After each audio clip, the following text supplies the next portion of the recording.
संवर्धन पंधरवड्याचं औचित्य साधून जे विविध कार्यक्रम आयोजित केले जात आहेत त्यातलं आजचं तिसरं पुष्प गुंफण्यासाठी सुप्रसिद्ध साहित्यिक व्याख्याते डॉक्टर महेश केळुसकर सर या ठिकाणी आवर्जून उपस्थित आहेत। आपण जोरदार टाळ्यांच्या गजरात सन्माननीय डॉक्टर महेश केळुसकर सरांचं मनपूर्वक असं स्वागत आज या निमित्तानं करतो आहोत। अतिरिक्त आयुक्त सन्माननीय सुनील पवार सर, प्रशासन विभागाचे उपायुक्त सन्माननीय शरद पवार सर, महापालिका सचिव चित्रा वळसकर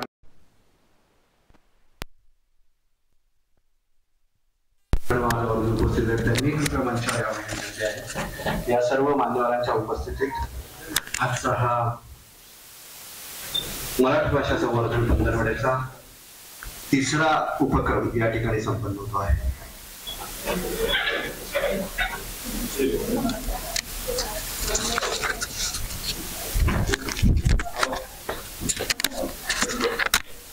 सन्माननीय महापालिका आयुक्त डॉक्टर कैलास शिंदे सर यांच्या मार्गदर्शनाखाली नवी मुंबई महानगरपालिका या मराठी भाषा संवर्धन पंधरवड्याच्या निमित्तानं विविध उपक्रम आयोजित करते आहे। या उपक्रमांच्या अंतर्गत आजचं हे तिसरं पुष्प, काल स्वकविता वाचन स्पर्धा झाली। आपल्यामधील तब्बल 31 अधिकारी कर्मचाऱ्यांनी या ठिकाणी सहभाग घेतला त्या स्पर्धेमध्ये आणि ही स्पर्धा यशस्वी केली। आज या स्पर्धेत पारितोषिक वितरण सोहळा एकत्रितपणे आपण 28 तारखेला करणार आहोत। आज सन्माननीय सुप्रसिद्ध साहित्यिक कवी झिंझिनाट असं ज्यांचं वर्णन केलं जातं, कारण त्यांची झिंझिनाटी कविता अतिशय लोकप्रिय आहे। संपूर्ण जिथे जिथे मराठी भाषा जगभरात पोहोचलेली आहे तिथे तिथे ती कविता पोहोचलेली आहे। असे झिंझिनाटकार डॉक्टर महेश केळुसकर यांचं आपण जोरदार टाळ्यांच्या गजरात स्वागत करतो आहोत। आणि सन्माननीय सुनील पवार सरांना विनंती आहे, अतिरिक्त आयुक्त, त्यांनी महानगरपालिकेच्या वतीने डॉक्टर महेश केळुसकर सरांचं मनपूर्वक स्वागत करावं। आपल्या सर्वांच्या वतीने सन्मानाची शाल त्यांना प्रदान करण्यात येते आहे। सन्माननीय डॉक्टर महेश केळुसकर सरांचं मनपूर्वक स्वागत। बुकेऐवजी बुक, ग्रंथभेट ही परंपरा आपण जपतो आहोत। त्या निमित्ताने ग्रंथभेट दिली जाते आणि स्वच्छ सर्वेक्षणामध्ये सर आपल्याला ठाऊक आहे की आपलं शहर देशात द्वितीय क्रमांकाचं शहर आहे। त्यामुळे स्वच्छ शहराचा एक प्रतीक म्हणून प्लास्टिकला नकार, कापडी पिशव्यांना होकार, कापडी पिशव्यांचा स्वीकार अशा प्रकारचं संदेश देणारे एक आपल्याला या ठिकाणी स्नेहभेट प्रदान करण्यात येते आहे। आणि या निमित्तानं स्वच्छतेचा आणि डॉक्टर महेश केळुसकर सरांचा म्हणजे महानगरपालिकेच्या स्वच्छता कार्याचा आणि डॉक्टर महेश केळुसकर सरांचा देखील जवळचा संबंध आहे। कारण स्वच्छ सर्वेक्षण 2023 अंतर्गत गेल्या वर्षी विश्वनाथ भावे नाट्यगृहात जे स्वच्छंद कवी संमेलन घेतलं होतं त्यामध्ये डॉक्टर महेश केळुसकर सरांनी जे गाजवलेलं होतं हे या निमित्तानं अधोरेखित करणं मला महत्वाचं वाटतं। आणि आज या कार्यक्रमाच्या निमित्तानं सन्माननीय उमा महेश केळुसकर देखील आवर्जून उपस्थित आहे। मी चित्रा वळसकर मॅडम यांना विनंती करेन की त्यांनी त्यांचंही मनपूर्वक स्वागत आज या कार्यक्रमाचं औचित्य साधन करावं। सन्माननीय डॉक्टर महेश केळुसकर सरांचं आणि त्यांच्या पत्नी सन्माननीय उमा महेश केळुसकर यांचंही मनपूर्वक स्वागत महानगरपालिकेच्या वतीनं आजच्या कार्यक्रमाचं औचित्य साधून संपन्न होत आहे।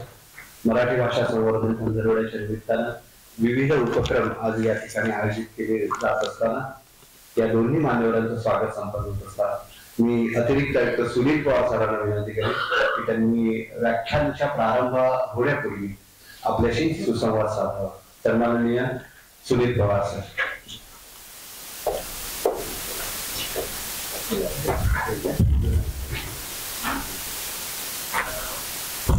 आज आपल्या सर्वांच्या समोर सुप्रसिद्ध साहित्यिक आणि कवी श्री महेश केळुसकर सर इथे उपस्थित आहेत।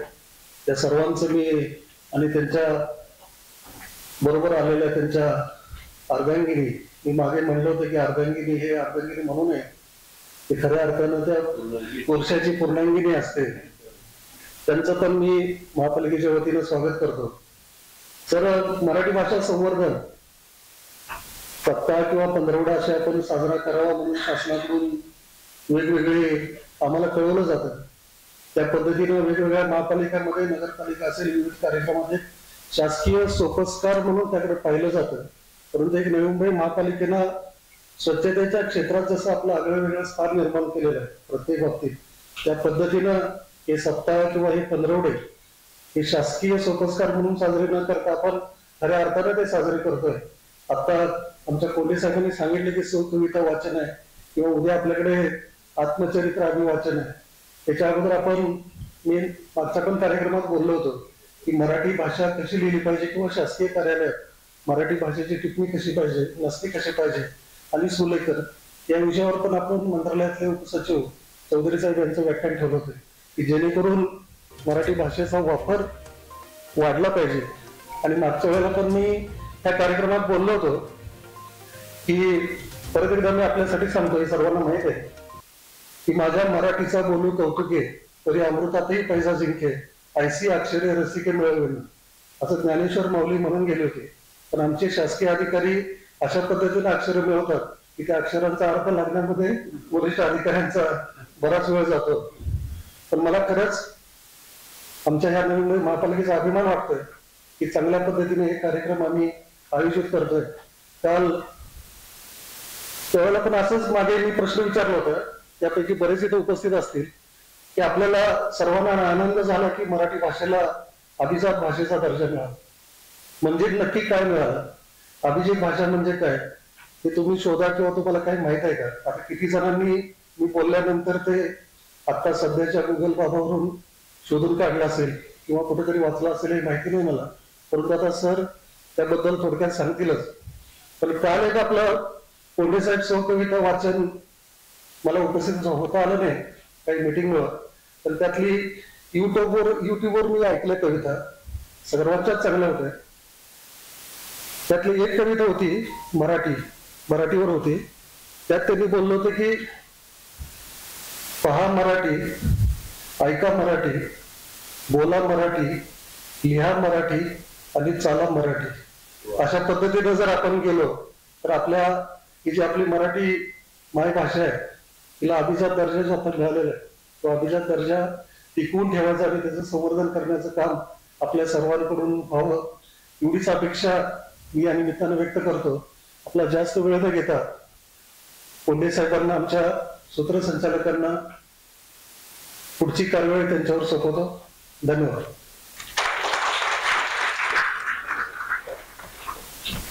ऐशी अक्षरे रसिके मिळविन म्हणजे नेमकं काय हे प्रशासनातल्या आपल्या अधिकारी कर्मचाऱ्यांच्या अक्षर मिळवण्यावरून समजतं. अशा प्रकारचं मार्मिक भाष्य सन्माननीय सुनील पवार सरांनी केलेलं आहे. आणि निश्चितच अभिजात दर्जा म्हणजे नेमकं काय याची उत्सुकता कर्मचाऱ्यांच्या अधिकाऱ्यांच्या मनात निर्माण व्हावी या दृष्टीने आपण जी तिसरी स्पर्धा या उपक्रमांतर्गत घेतलेली आहे ती अभिजात मराठीची पुढील वाटचाल या अनुषंगानं अधिकारी कर्मचाऱ्यांनी विचार करावा आणि त्याविषयी आपली मतं मांडावी या दृष्टीने वक्तृत्व स्पर्धा आपण 28 तारखेला आयोजित केलेली आहे. त्यामध्ये देखील अजून बऱ्याच जणांनी सहभाग घ्यावा अशी विनंती, आवाहन आपल्या सर्वांना आहे. बहुमुखी सर्जनशील प्रतिभा लाभलेले सन्माननीय डॉक्टर महेश केळुसकर कविता, कथा, कादंबरी, ललित गद्य, समीक्षा, बालसाहित्य आणि संशोधन अशा विविध कला प्रकारांमध्ये, साहित्य प्रकारांमध्ये विपुल लेखन केलेलं आहे. त्यांची एक नाही, दोन नाही तर तब्बल 44 पुस्तकं प्रकाशित झालेली आहेत. हेही या निमित्तानं अभिव्यक्त करणं मला महत्वाचं वाटतं. आणि त्याही पुढे जात त्यांच्या अनेक पुस्तकांना राज्य पुरस्कारासहित देशातील अनेक नामवंत पुरस्कार प्राप्त झालेले आहेत. केवळ मराठी नाही तर त्यांच्या मराठी कवितेची किंवा मराठी पुस्तकांची हिंदी, कन्नड, मल्याळम, कोकणी, गुजराती, इंग्रजी आदी वेगवेगळ्या भाषांमध्ये रूपांतर झालेली आहेत, अनुवाद झालेले आहेत. मालवणी मुलखातील प्रयोगात्मक लोककला या त्यांच्या संशोधनाला मुंबई विद्यापीठाचा सर्वोत्कृष्ट प्रबंधाचा अका पिळकर तसेच पद्मश्री भाऊसाहेब वर्तक आणि रावबहादूर बांबवडेकर असे 3 महत्वाचे पुरस्कार त्यांच्या प्रबंधाला प्राप्त झालेले आहेत. हे सांगणं खूप अभिमानास्पद आहे.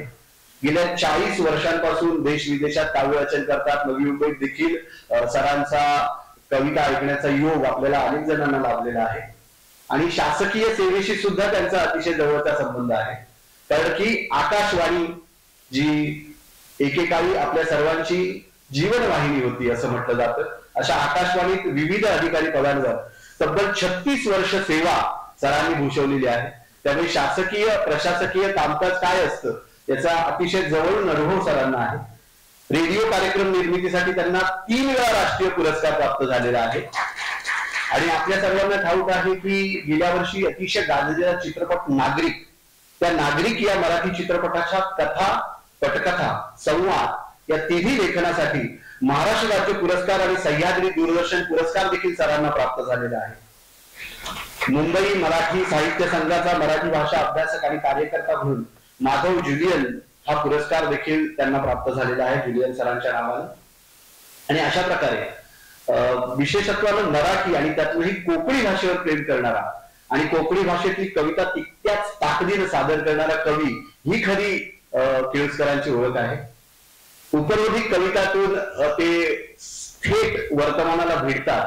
त्यांच्या रोजच्या पोस्ट जर आपण फेसबुक किंवा इतर ठिकाणच्या पाहिल्या सोशल मीडियावरच्या, तर तुम्हाला वर्तमानाची जाणीव किती प्रखरपणानं होऊ शकते, एखादा साहित्यिक व्यक्त करू शकतो याची जाणीव आपल्याला होते. त्यांचे रसिकांशी असलेलं जे नातं आहे ते अतिशय जवळचं आणि अतूट असं आहे. म्हणूनच रसिकांशी असलेलं नातं सांगताना हा कवी म्हणतो की कागदावरून कवी चिघळतो त्याचा आवाज होत नाही. कागदावरून कवी चिघळतो त्याचा आवाज होत नाही याचा अर्थ असा नाही की रसिकांना इजा होत नाही. रसिकांच्या मनाची इतकी काळजी घेणारा अतिशय मातब्बर मराठीतला कवी, साहित्यिक ज्यावेळी आपल्याशी अभिजात मराठीवर या ठिकाणी भाष्य करण्यासाठी असतो त्यावेळी आपण खऱ्या अर्थानं समृद्ध होत जातो. मी डॉक्टर महेश केळुसकर सरांना विनंती करेन की त्यांनी आपल्याला समृद्ध करावं. आपल्या जोरदार टाळ्यांच्या गजरात डॉक्टर महेश केळुसकर.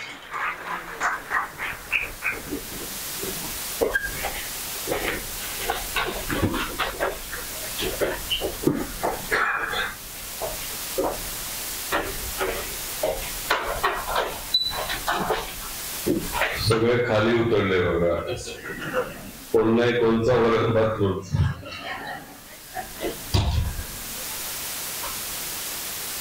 आजच्या या मराठी भाषा संवर्धन पंधरवड्यानिमित्त आयोजित केलेल्या या व्याख्यानाला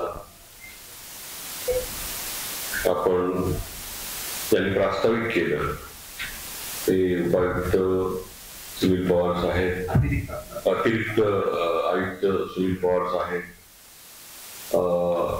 उपायुक्त शरद पवार साहेब, पाविस्कर मॅडम, आमचे मित्र आणि कवी, चांगले सूत्रसंचालक, जनसंपर्क अधिकारी तुमचे महेंद्र कोंडे, त्यानंतर जे सुखरूप घेऊन आले ते रवी जाधव, प्रशासकीय अधिकारी. सुखरूप आणणं महत्वाचं असतं, कुठे मध्येच सुखून दिलं असतं, नको बाबा ही बॅग, पण त्याने आणलं. आणि आपण सर्व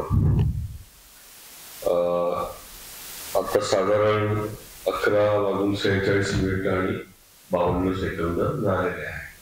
म्हणजे आमची रेडिओची सवय त्याप्रमाणे बोललो आम्ही, माफ करतो. तर मी काही तुमचं जास्त अंत बघणार नाही, पण मला वाटतं 1 वाजेपर्यंत हे करायला हरकत नाही, म्हणजे तुम्हाला छळायला हरकत नाही. असं मराठीमध्ये वेगवेगळी वाक्प्रचार आहेत, म्हणी आहेत, पोटात कावळे ओरडणे वगैरे. ऍक्च्युली काय पोटात कावळे ओरडत नाही, पण भूक लागते आणि आपण म्हणतो पोटात कावळे ओरडायला लागले, आता कधी बंद करणार वगैरे. पण त्याच्या आधीच मी निरोप घेईन. पण आज जो विषय ठेवलेला आहे मराठी भाषा संवर्धन पंधरवड्यानिमित्त, तो अतिशय महत्वाचा आहे विषय. त्यासंबंधी मी बोलणारच आहे. अभिजात भाषा दर्जा मिळाला म्हणजे नेमकं काय मिळालं, त्याचं पुढे काय होणार आहे वगैरे वगैरे. पण त्यानिमित्तानं मराठी भाषेची महती. आता तुम्ही विचार कराल की मराठीबद्दल, आमच्या भाषेबद्दल हे आणखी आम्हाला काय सांगणार. तर काय असतं की आपल्याला आपल्या आईचं महत्व कळत नाही. घरात आई असते, नेहमीच असते, आपल्याला भेटते, आपल्याला खाऊ घालते, पिऊ घालते, न्हाऊ घालते, लहानपणीपासून मोठेपणापर्यंत आपलीच आई ती. पण तिला सणा समारंभात त्यावेळी ती आपल्याला सजून भेटते, चांगली साडी नेसून, आपल्याला वाटते अरे ही आपली आई इतकी, आपलं लक्षच नव्हतं, इतकी सुंदर, इतकी प्रेमळ, इतकी अभिजात. तसंच मराठी भाषेत आहे. ती तुमची भाषा आहे, मातृभाषा आहे, आमची सर्वांची भाषा आहे मातृभाषा, पण तिचं महत्व काय आहे, ते महत्व काय आहे हे वारंवार आपल्याला लक्षात घ्यावं लागतं. ते काय आपलंच आहे म्हणून असं सोडून देण्यासारखी गोष्ट नाहीये. कारण मराठीमध्ये कसं आहे, आता तुम्हाला साहेबांनी सांगितलं की माऊलीने म्हटलेलं आहे, माझा मराठाची बोलू कवतिके परी अमृतातेही पैदा जिंके, ऐसी अक्षरे रसिके मेळवी. आता लोक ना बऱ्याचदा म्हणजे जशी सुखकर्ता आरती आहे गणपतीची, ती जशी बऱ्याचदा चुकीची म्हटली जाते. सुखकर्ता दुःखकर्ता वगैरे असं पण म्हणतात लोक. दुःखकर्ता नाही, दुःखहर्ता असतं बरं का. तसं मराठीचा बोलू कौतुके नाही, मराठाची बोलू कौतुके अशी मूळ ओवी आहे ज्ञानेश्वरीमध्ये. पण मराठाची बोलू म्हणजेच मराठी.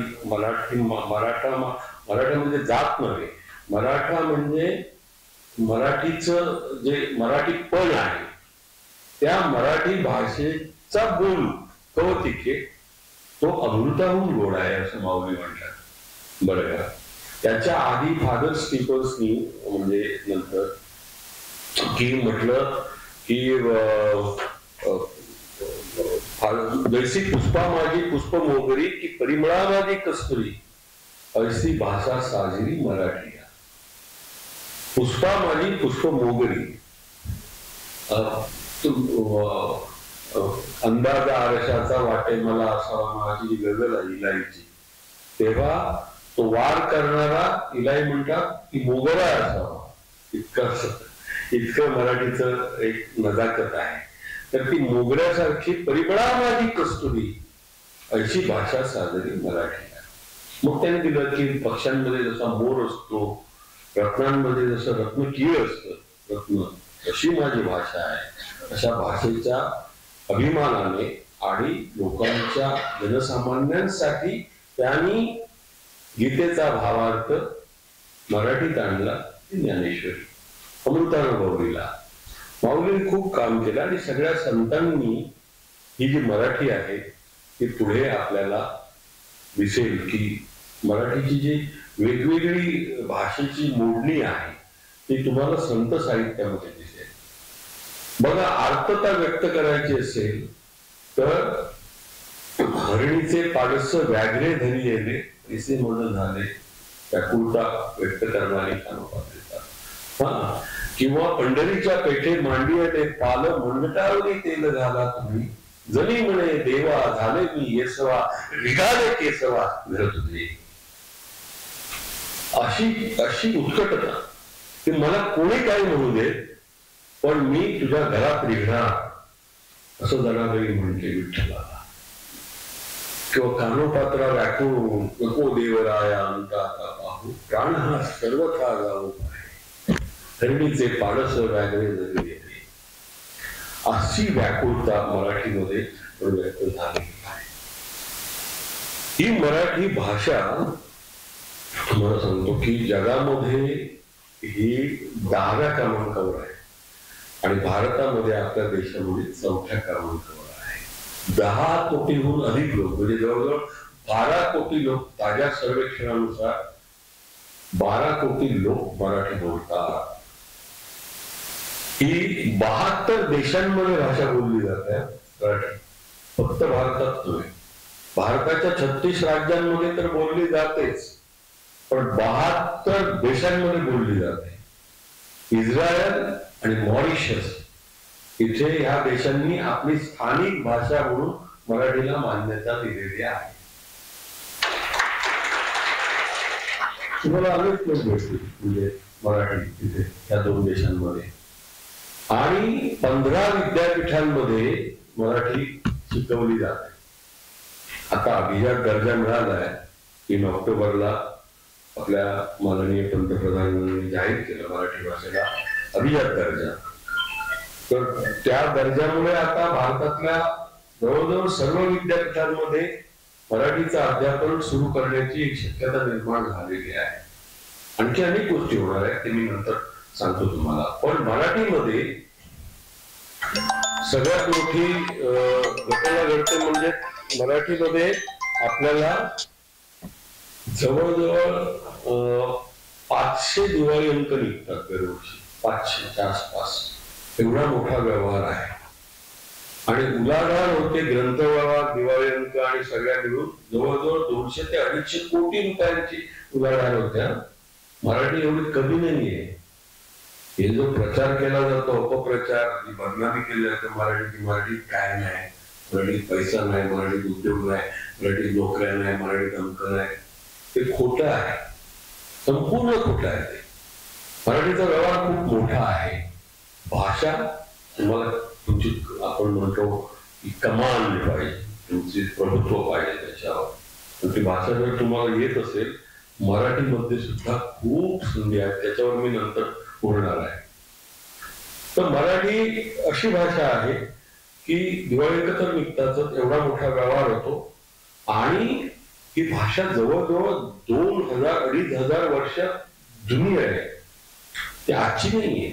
बरं, आता मराठी भाषेला हे सगळं जे आहे अभिजात दर्जा तिला मिळाला पाहिजे अशी लोकांची मागणी होती, सगळ्या मराठी भाषकांची. आणि तो 11 वर्षांनी मिळाला.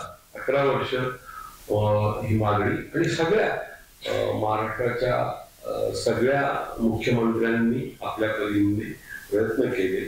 आणि एक गव्हर्नमेंट मध्ये कसं असतं, सरकारी, तुम्हाला माहिती, मी पण काम केलं, ते एक प्रोसेस असते आणि पद्धती असते, काही नियम असतात.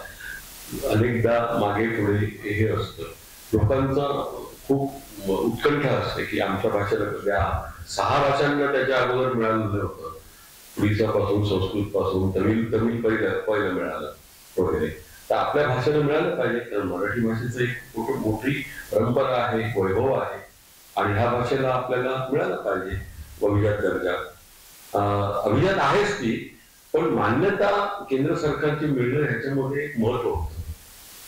याचं महत्व असं, त्यामुळे एक काही निधी असतो केंद्र सरकारचा भाषेच्या संवर्धनासाठी, विकासासाठी, आणि तो मोठ्या प्रमाणावर असतो. त्या निधीमधून काय आता होईल की आता मराठी भाषा अभिजात दर्जा त्याचे निकष असतात. अभिजात दर्जा म्हणजे 2000 वर्षाहून अधिक तुमचं भाषेचं वय पाहिजे, मराठीचं आहे. रंगनाथ पठारे समिती पृथ्वीराज चव्हाण सरकारने ही केली होती, नेमली होती.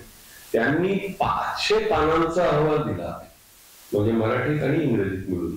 बरोबर 150 पानं ही मराठीची होती, इंग्रजीची होती. इंग्रजीमध्ये अहवाल दिला आणि 350 पानं जवळजवळ मराठीत. असा 500 पानांचा अहवाल केंद्राला गेला. केंद्राची तिथे एक समिती असते, त्याने तो साहित्य अकादमीला दिला. साहित्य अकादमीची एक समिती असते तज्ञांची, तिने ते तपासलं आणि सांगितलं की नाही, मराठीला अभिजात दर्जा दिला पाहिजे. निकष होता की 2 वय आहे, त्याचे पुरावे दिले.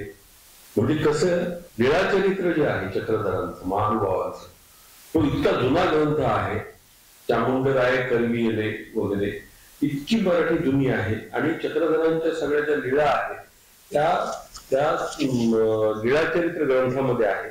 तो सगळ्यात जुना ग्रंथ, तो सादर केला, त्याचा पुरावा सादर केला.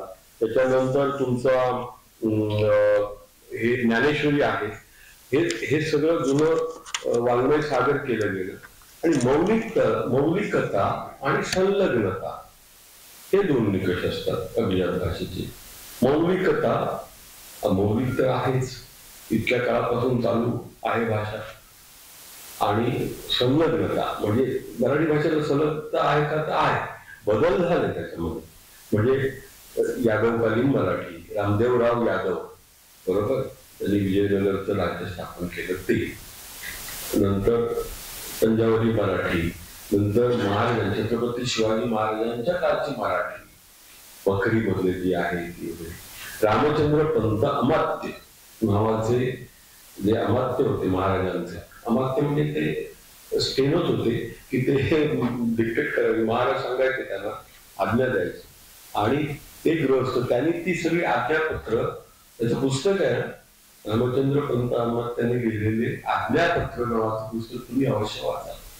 त्याच्यामध्ये महाराजांचे सर्व हुकुमनामे आहेत. ऑर्डर कशी काढावी म्हणजे ते महाराज म्हणजे ती दूरदृष्टी अशी होती महाराजांची की त्यांनी बघा एक त्याच्यामध्ये पत्र आहे की ते वेगळ्या भाषेत आहे. म्हणजे त्या महाराजांच्या वेळची जी भाषा होती मराठी त्या भाषेत आहे. त्याचा भावार्थ असा की कोणी ना किल्ल्यावरती विडी ओढू नये, धूम्रपान करू नये. बरं का, स्मोकिंग प्रोहिबिटेड होतं. का? त्याचं कारण होतं की तुम्ही विडी ओढणार आणि काडी खाली टाकणार, त्याने किल्ल्यावरचं सुक गवत गळण्याची शक्यता आहे. महाराज लिहितात त्या हुकुमनाम्यामध्ये, त्याने किल्ल्यावरचं ते संपूर्ण गवत जळून जाईल आणि किल्ल्यावरची जी जनावरं आहे त्यांना चारा पाणी देणं मुश्किल होईल.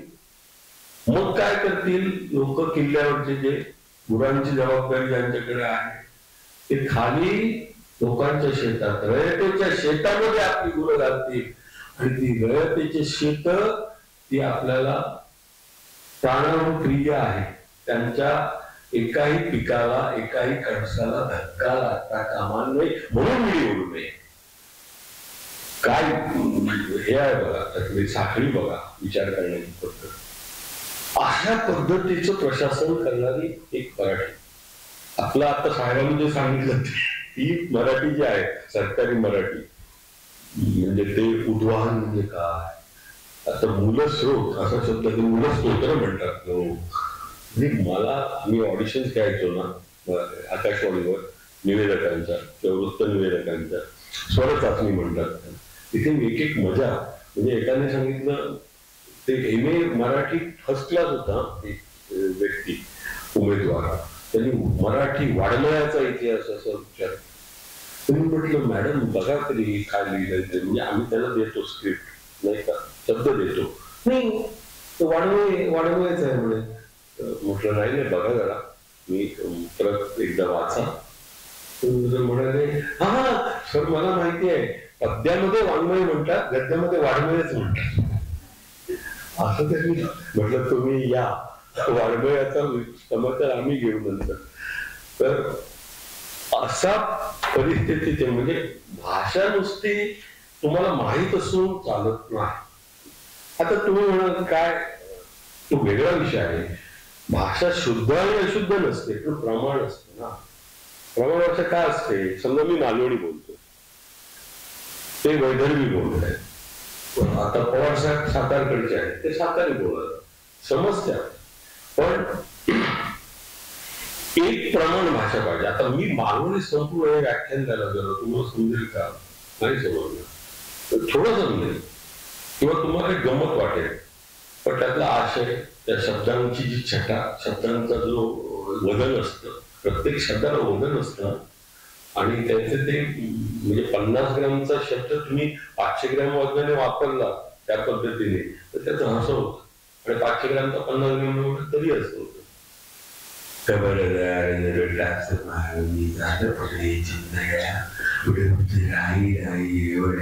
असं आमच्या एक मास्तरवर किक व्हायची कविता.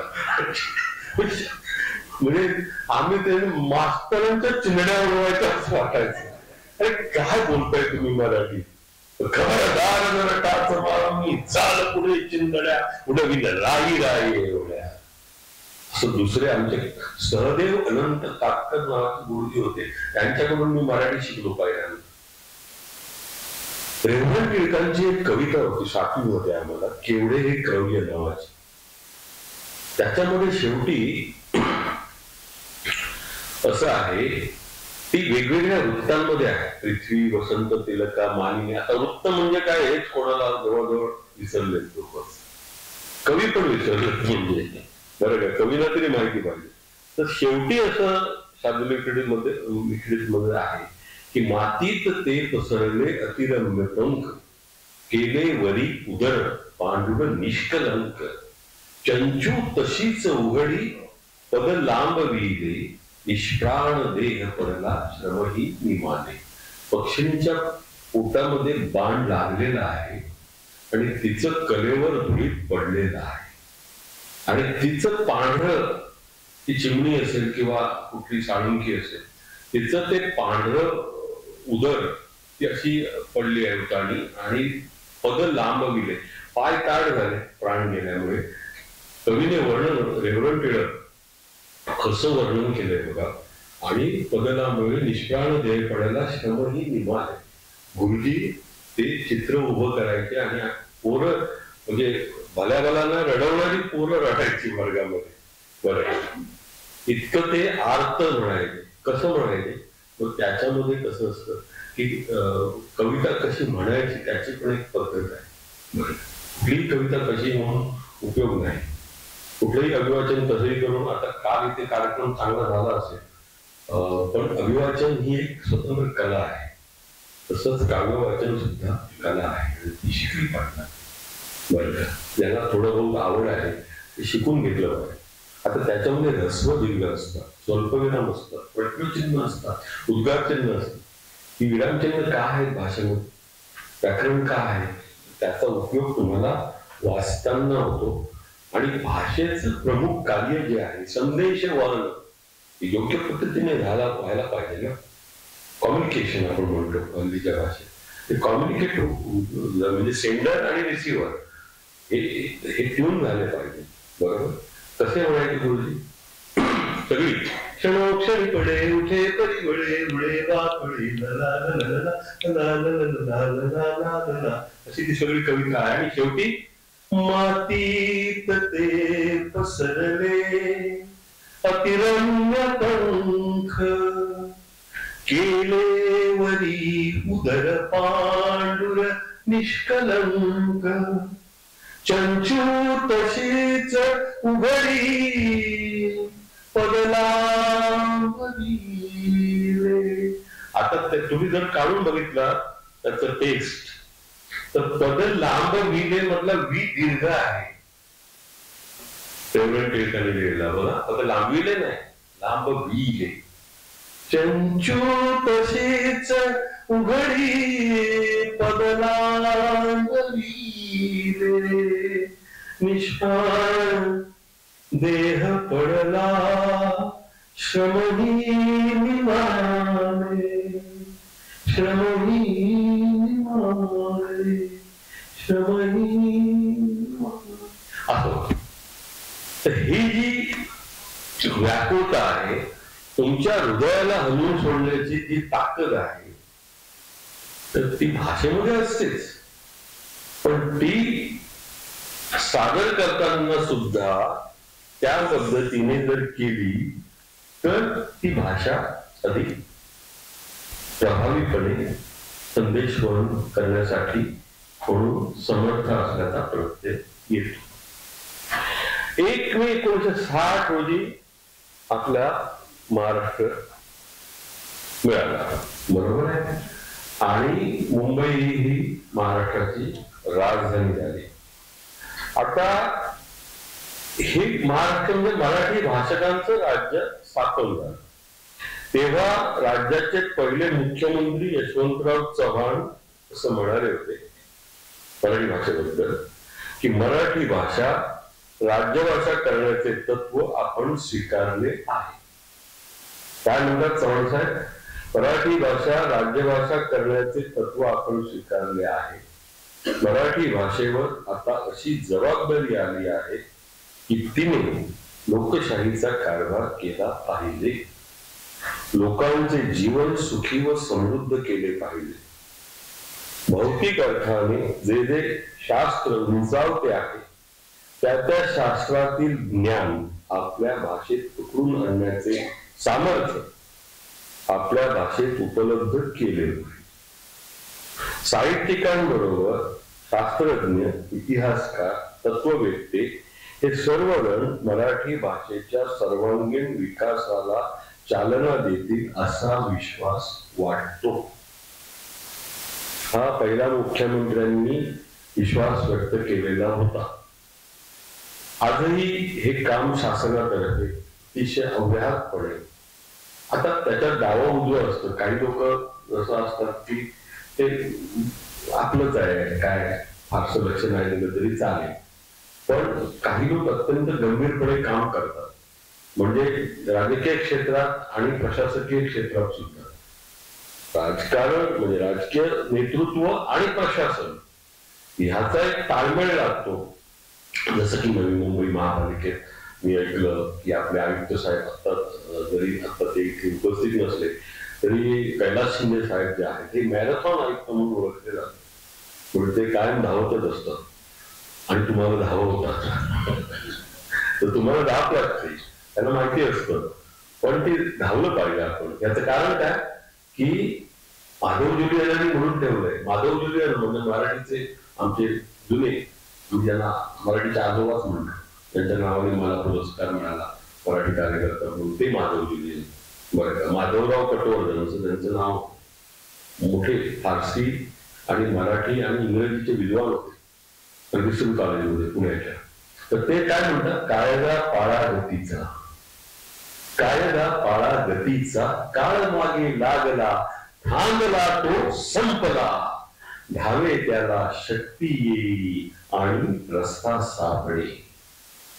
आता हे तत्व तुमच्या आयुक्तांनी आपल्या मनात ठेवलं असेल आणि म्हणून ते सायकलिंग करता करता, धावता धावता लोकांशी बोलतात, संवाद साधतात, अपेक्षा ठेवतात तुमच्याकडून सुद्धा, सगळ्या आपल्या आपकडून, कर्मचाऱ्यांकडून, लोकांकडूनही करणं की प्रशासन आणि लोक यांचा एक सुंदर मिलाप म्हणजे हा करावा अशी आस असलेले आयुक्त आणि त्यांचे तुम्ही हे सगळे सहकारी. तर आणि सांस्कृतिक क्षेत्रामध्ये सुद्धा नवी मुंबई महापालिका, तुम्ही म्हणाल हे मध्येच काय काढलंय आमचे, म्हणजे तुम्ही मला बोलावलं म्हणून मी प्रशंसा करत असं नाहीये, नाही बोलावलं तरी मी बाहेर सांगेनच की नवी मुंबई महापालिकेत तुम्ही जा आणि बघा तिथे काय उपक्रम करतात ते लोक. बरं का, तर नार्वेकर साहेब पण होते, त्यांनी पण इथे काम केलं. त्याच्या आधीचे पण आयुक्त होते आपले. की इथे काय आहे, मगाशी मी शरद पवार साहेबांबरोबर बोलत होतो त्यावेळी असं कळलं की हे असं मिक्स कल्चरचं असं हे शहर आहे. बरोबर आहे, पण कसं आहे की मराठी आवाज आपला आपण ठेवला पाहिजे म्हणजे मिक्स असू दे. याचं कारण असं की आपण मराठीत आहोत ना. आता यशवंतराव चव्हाण साहेबांनी जे सांगितलं तसं मराठी राज्य आहे, मराठी भाषकांचं राज्य आहे, त्यामुळे मराठी हे नेहमी वरतीच राहणार, कोणी काही म्हणू. बरोबर, तर त्याला काही इलाज नाही, कारण आमच्या मराठीला बाकीच्या राज्यात काय आम्ही जाऊन म्हणत नाहीये की आम्हाला अमुक द्या, आमची राज्यभाषा करा म्हणून. पण आमची राज्यभाषा आहे तर ती आपली. आणि म्हणून मी परवा सगळं आम्ही गेलो होतो मध्य प्रदेश फिरायला, इंदूर, मांडू, उज्जैन. तर इंदोर हे देशातलं पहिलं स्वच्छ शहर म्हणून त्याला मान्यता आहे. आणि दुसरं तुमचं हे नवी मुंबई. नवी मुंबईसाठी काय एवढं स्वच्छ सुंदर शहर, भारतातलं दुसरं. अरे आम्ही त्यांना सांगत होतो की ते पण गाईड लोक आपलं मोठे पण सांगताना आम्ही पण सांगितलं आमचं नवी मुंबई पण आहे ना, आम्ही दुसऱ्या क्रमांकावर दुसऱ्या आहोत आम्ही. बरं का, आणि आम्ही पहिल्या क्रमांकावर पण येऊ, तुम्ही काही काळजी करू नका, असं पण आम्ही सांगून आलो. आपलं जिथे जिथे जाऊ तिथे आपण मराठी नाणं आपलं चालू ठेवतो. बरं, ठेवलं पाहिजे. भैया कोबी कितने को दिया, हे आपलं काम नाही. तर पार्ल्याच्या मुंडेत मी ऐकलेलं आहे, आमचा मित्र होता नलेश, तो जाम व्हायचा नलेश पाटील कवी, आमचे मित्र. आम्ही जवळजवळ महाराष्ट्रात म्हणजे 15-20 वर्ष फिरलेलो आहोत कवितांच्या गावाला. आम्हाला कोण, आम्ही तुम्हाला सांगतो म्हणजे आता यांनी खूप चांगली गाडी बिडी दिली आणि आम्ही पेपरच्या गाड्यांमधून, दुधाच्या गाड्यांमधून, ट्रकच्या मागे लोंबकळत, कशासाठी मराठी कविता गेली पाहिजे, आमखेडला गेली पाहिजे, सिंगापूरला गेली पाहिजे, इकडे हिंगोलीला गेली पाहिजे, इकडे बेळगावला गेली पाहिजे, असं. बरं, काय असं फार मोठं काही मोठं सामान आपल्याला जमेल एवढं आणि तेवढं केलं आम्ही. बरं का, आता नवीन मुलं पण येत आहेत चांगले. आता महेंद्र कोंडे आम्ही त्यांचं, ते तुमचे जनसंपर्क अधिकारी आहेत, प्रत्येकाची एक पोस्ट असते. पण पोस्ट आणि प्रत्यक्ष म्हणजे जीविका आणि उपजीविका, मराठी भाषेचं बघा गंमत, जीविका आणि उपजीविका फरक आहे. उपजीविका म्हणजे काय? उपजीविका आहे, उप आहे म्हणजे तू नोकरी बिकरी किंवा आपण जे मिळवतो ब्रेड अँड बटर आपण म्हणतो त्याला उपजीविका असते. जीविका काय तुमची?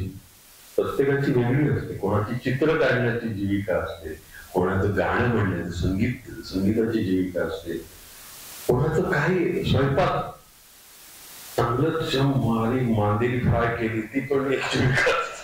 म्हणजे नाही असतं बघा तुम्ही, कला आहे ती. माशांवर कोंड नावाचा माझा लेख आहे, जवळजवळ किती 50,000 लोकांनी त्याचे हे आहेत रीडर्स, माशांवर लिहिलं होतं फक्त मी, बरं का, कोंड नाव, खूप जुना लेख वगैरे.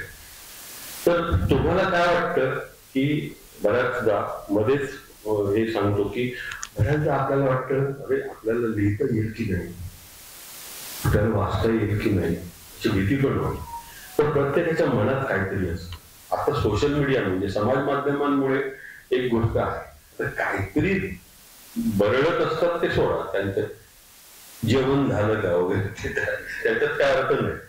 जे आणि वन काढतात, वन म्हणजे आकडा, आणि त्या पोरीला पाठवतात जे वन झालं का. अरे पोर ती वैतागते ना ती बघूनच, अरे काय तू मराठी आहे का कोण आहे हा वगैरे. पहिला शूटच त्याला आउट करून टाकते ती. जेवण माझं झालं की नाही, तुला काय करायचं, तुला आधी भाषा दिवशी नंतर पुढे बघूया वगैरे, मग काय. अशा पद्धतीने हे सगळं आहे. म्हणून भाषा ना आपण काळजीपूर्वक आणि नीट वापरली पाहिजे. बरं, आता मराठी भाषेमध्ये मी तुम्हाला सांगितलं की हे सगळे निकष पूर्ण केले मराठी भाषेत, आणि म्हणून केंद्र सरकारने मराठी भाषेला अभिजात मराठीचा दर्जा दिला. 3 ऑक्टोबरला मोदी साहेबांनी हे जाहीर केलं, आणि ते जाहीर केल्यानंतर अर्थातच महाराष्ट्राच्या सगळ्या समस्त मराठी भाषिकांना आनंद झाला, खूप बरं वाटलं. अरे आमच्या भाषेला दर्जा मिळाला. आणि आता याच्यामध्ये अनेक गोष्टी होणार आहेत. मी जसं सांगितलं तुम्हाला की भारतातल्या प्रत्येक विद्यापीठामध्ये सुद्धा मराठी शिकवणारे अध्यापक, प्राध्यापक तुम्ही त्या माध्यमातून घेऊ शकता, आणि ठेवले पाहिजे. म्हणजे दुसरी गोष्ट, महाराष्ट्र सरकार एक चांगला अत्यंत निर्णय घेतलेला आहे सरकारने. तो काय आहे की बघा, इतकी वर्ष मराठी भवन नव्हतं, मराठी भवन. तर आता मरीन लाईन्सला बरोबर मराठी भवन होणार आहे. तर आम्ही ना काही लोक बोली भाषांची चळवळ चालू, म्हणजे आता ज्येष्ठ नाटककार तुम्हाला प्रेमानंद गजवी माहिती असते, तर मध्यंतरी त्यांनी आणि मी बोली भाषा चिंता आणि चिंतन नावाचं एक पुस्तक काढलं. त्याच्यामध्ये कोल्हापुरी, वैदर्भी, मराठवाडी, झाडी बोलीतली, हे मालवणी वगैरे वगैरे. आता ते काय झालं, 10 बोली घेतल्या आणि पुढचं 11 आमचे पैसे जमले, आमच्या खिशातले पैसे काढून आम्ही पुस्तक काढलं, बरं का. तर ते आमचं म्हणणं असं आहे की इतर बोलींचं महाराष्ट्रामध्ये म्हणजे महाराष्ट्रामध्ये म्हणण्यापेक्षा अन्य जिथे जिथे मराठी आहे तिथे एकूण बोलींची संख्या जी आहे, ज्याला आपण इंग्रजीमध्ये डायलेक्ट म्हणतो, ते सर्वेक्षणानुसार 68 बोली आहे. 68. आता आमच्यासारख्याने फक्त 10 बोलींवर त्याच्यातलं काम केलं. आता पुढे आगरी बोली आहे, वाडवळी बोली आहे, दखनी बोली आहे, बरोबर. दखनी बोली म्हणजे मराठवाड्याच्या सीमारेषेवर जी बोली बोलली जाते, बरोबर. म्हणजे उर्दू आणि मराठीचं एक कॉम्बिनेशन, अशा पद्धतीची दखनी बोली. डी.के. शेख नावाचे आमचे कवी मित्र दत्ती बोलीमध्ये कविता लिहितात, अनुवाद करतात, मोठी परंपरा आहे. तर अशा बोलींचा एक इतिहास सगळा लिहिला गेला पाहिजे. आणि दुसरं, हे जे मराठी भाषा भवन आहे, इथे बोलीचा अभ्यास करण्यासाठी एक स्वतंत्र प्राधिकरणाची स्थापना सरकारने करावी अशी आम्ही नम्र विनंती केलेली आहे सरकारला. बघूया पुढे. त्याचं कारण असं की बोली असतात ज्या, त्या भाषेच्या रक्तवाहिन्या असतात, बरं का. म्हणजे प्रमाण भाषा असतेच, पण ह्या रक्तवाहिन्या जर सक्षम नसतील तर ती मुख्य जी बोली आहे, म्हणजे प्रमाण भाषा आहे, ती हळूहळू निस्तेज होते, त्याच्यातलं चैतन्य हरवतं. तर बोलींमधून सगळं तयार झालेलं आहे. बरं, आता कोल्हापुरी बोली आहे ना इकडे, म्हणजे त्याचं सागं माहिती असेल. कुठे गेलाय, उभारलाच काय, मी इथं उभारलोय, मी इथं उभारलोय, कवा जाऊन तुझी वाट बघतोय, हायच कुठे तू वगैरे. आता इथं उभारलोय म्हणजे इथं उभा राहिलो. कोल्हापूरला गेल्याच्या तुम्हाला कळत नाही, बरं का. तर तिथे दोन प्रकारे भाषा आहे, एक पांढरा रस्ता आणि तांबडा रस्ता. ते दोन प्रकारे भाषा बोलली जाते, बरं का. कोल्हापूरचं गुळ एवढा गोड आहे, एवढं ते रस्ता प्रकरण तिखट आहे. नाद करायचा नाही असं ते बोलतात. म्हणजे काय, वाचायला जाऊ नकोस म्हणजे, बरं. फार सुंदर मराठी भाषेत. मग तिथे कोल्हापूरचे जे गाड्या असतात त्याच्या मागे काय लिहिलं असतं, कोल्हापूर काय सांगली काय, असं काय बघतोस राहायला ओव्हरटेक केलं वाघाने, वाघ कुठला, पेट्रोल डिझेल जाऊन 10 किलोमीटरवर बंद पडणार, रुबाब असा की असं काय बघतोस रागानं ओव्हरटेक केलं वाघाने. तर ही गंमत आहे भाषेची. ते सगळं असं म्हणजे नाक खुळा असं एक असतं. म्हणजे हे जर कोल्हापूरचं, आमच्या मालवणीमध्ये काही गेलं, अरे मेल्या मेल्या म्हणजे प्रेमाने सुरू झालं डायलॉग. मेल्या म्हटल्याशिवाय डायलॉग सुरू होत नाही. त्यामुळे, आणि बरं, मालवणी फक्त शिव्यांची भाषा नाही आहे. म्हणजे मालवणीवर मी खूपच लिहिलंय, अभ्यास केलाय आणि सगळं आहे, बरं का. तशीच आत्ता वाहिन्या सगळ्या बोली भाषांना स्थान द्यायला लागल्या, संगमेश्वरी पासून सगळे. आता तुम्ही ते हास्य जत्रामध्ये बघत असाल, प्रभाकर मोरे वगैरे लोक, किंवा वैभव मांगले वगैरे.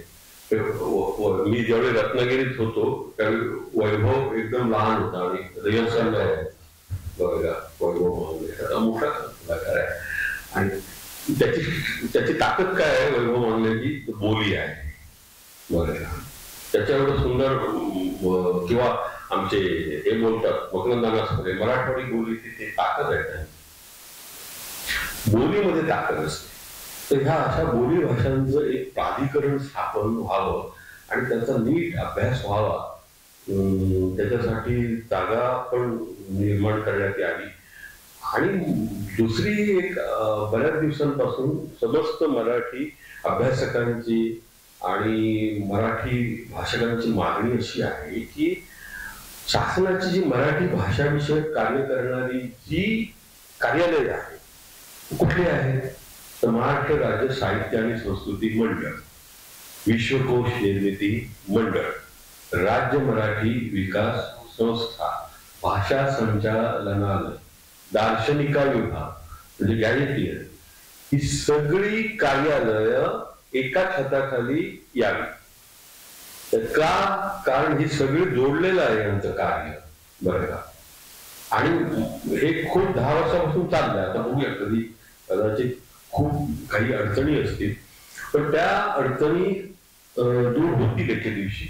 आणि ही सगळी कार्यालय अंडर वन रूफ ज्याला म्हणतो आपण, ही कन्सेप्ट जी आहे ती एका छताखाली. म्हणजे इथे नंतर रंगभूमी प्रयोग परिनिरीक्षण मंडळ, बरं का, हे पण आहे. ह्याचं काय होतं, एका कार्यालयात गेलं की त्याच्यामध्ये दुसऱ्या कार्यालयात पण त्या माणसाचं काम असतं, बरं. तो मग दुसरं कार्यालय बघण्यासाठी मग त्याला सगळा वळसा घालून सगळे सोपस्कार करावे लागतात. ही प्रक्रिया ना खूप सुलभ केली पाहिजे. आणि नुसतं मुंबईमध्ये नाही हो, गावोगाव म्हणजे आता ऑनलाईन खूप चांगलं काम चाललेलं आहे. तर हे सगळं जिल्हा ठिकाणं जी आहेत ती मुंबईच्या मुख्य कार्यालयांशी जोडली गेली पाहिजे. कारण तिथे जो माणूस आहे, मराठी माणूस, त्याला प्रतिसाद जर मिळाला पाहिजे तर हे माध्यम म्हणजे प्रचंड ते सगळं एकत्र पाहिजे, पटापट निर्णय व्हायला पाहिजे ते, आणि ते होणार. कारण ज्या पद्धतीने आता काम चाललेलं आहे आणि जी मंडळी नवीन आलेली आहे, नवीन दृष्टिकोनाची, ज्याला सकारात्मक दृष्टिकोनाची म्हणतो आपण, की किती अडचणी येऊ दे पण मराठी भाषेसाठी, मराठी समाजासाठी, मराठी संस्कृतीसाठी आपण करणार काम, असं ज्यांच्या मनात आहे ते लोक हे करणार. त्याच्यात खूप मर्यादा असतात. शासकीय मी पण 35-36 वर्ष काम केलं, मला माहिती आहे की काय काय असतात अडचणी. पण आपण आपलं कासवासारखं बरं का, हळूहळू हळूहळू ते एक दिवशी ते कासव सशाच्या पुढे जाऊन पोचतं, तसा झोपून राहतो. तर आपण म्हणलं काय थंड नाही, आता गती पण पाहिजे आणि उद्दिष्ट पण आपण साध्य केलं आणि मराठी लोक करणार असं मला पूर्ण खात्री आहे. आणि भाषा वगैरे काही मिळत नाही हो, भाषा अजिबात करत नाही. तुम्ही आळंदीला जाऊन बघा, तिथे झाडाखाली त्या म्हाताऱ्या बायका पुरुष बरं बसलेले असतात, ज्ञानेश्वरी वाचत त्याचं हे. आता तुम्ही कुठेही तिथे गेलात ना तीर्थक्षेत्री, तिथे वाचक आहे बरं का, ते जे बोलतात भाषा, ते जे वाचतात, ती भाषा टिकणारच ना. आणि तुम्ही खेड्याकडे आपण काय करतो, असे काही कॉमन हे काढतो निष्कर्ष आणि ते सगळ्या महाराष्ट्राला लागू करतो, असं नसतं.